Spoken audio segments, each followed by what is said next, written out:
Let's see. Have you ever struggled with depression yourself? And if so, what are the tools that you've used to get through that? Yeah, definitely have. A lot more when I was younger. Yeah. I think as I've gotten older, I've learned myself the More machine tools. that is me more. I have more knowledge now. I have more experience too to look back and go, oh, that's just that. Right. That's just how my mind works in this situation or in this environment or with this diet or whatever. The biggest tools that I found were, initially before when you're young, you don't have a lot of tools. So the things that helped me at that time were music and physical activity. Jiu-Jitsu was a big one when my mom passed away.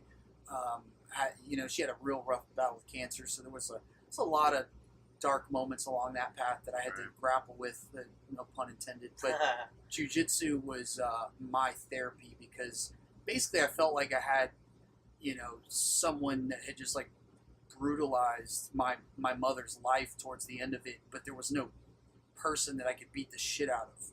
It was life. It was just, it was cancer. It was like, I can't, so I just tried to channel that. Super fucking helpless feeling. Yeah, right? Yeah, helpless. So channeling it into jiu-jitsu was a huge thing. As I got older though, I got more dialed in, and a big part of that was diet. Like what you eat, when you eat, those things had a big effect. Like I noticed when I was in a period of grieving where I was more emotionally like putty, I was gooier, less in a solid state in my life, that it was real important then to have a really big breakfast every morning. Lots of fats, lots of proteins. And that's actually a fact, an observable scientific thing that they've learned in the clinical psychology field. They do that with a lot of their patients who deal with anxiety and depression.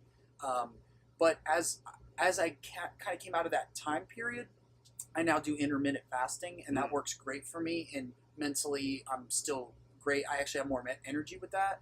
But like I said, at different times, it requires different tools. And so at that time of my life, I was in a different place.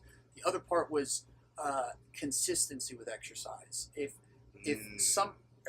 the motto that I like to say now is something is better than nothing every day. Even if, a lot of times people talk themselves out of a workout or out of physical activity by going, man, I'm not going to have time to do XYZ at the gym, so I just don't go at all.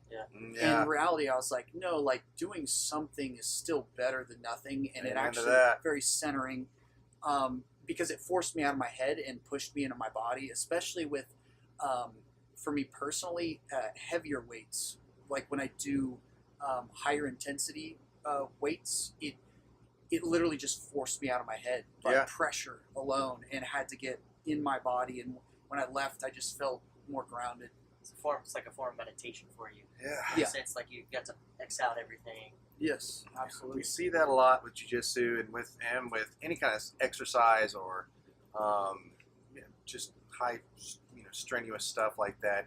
It does force you to get into your body and get out of whatever headspace that you're in. So I think that's a good thing for people to hear, especially being young. When you're young, you have like hormones mixed with not enough experience, mixed with life sucks, mixed with, and so it's hard to know like what to do. I wish somebody had told me, hey, listen, just go run a little bit. It would have helped me a lot to get some of the crazy energy that I had out that way, as opposed to some of the other ways that I went through. Luckily, still I made it through, but it's been cool to have heard some of those things early on, and that's why I think things like this are good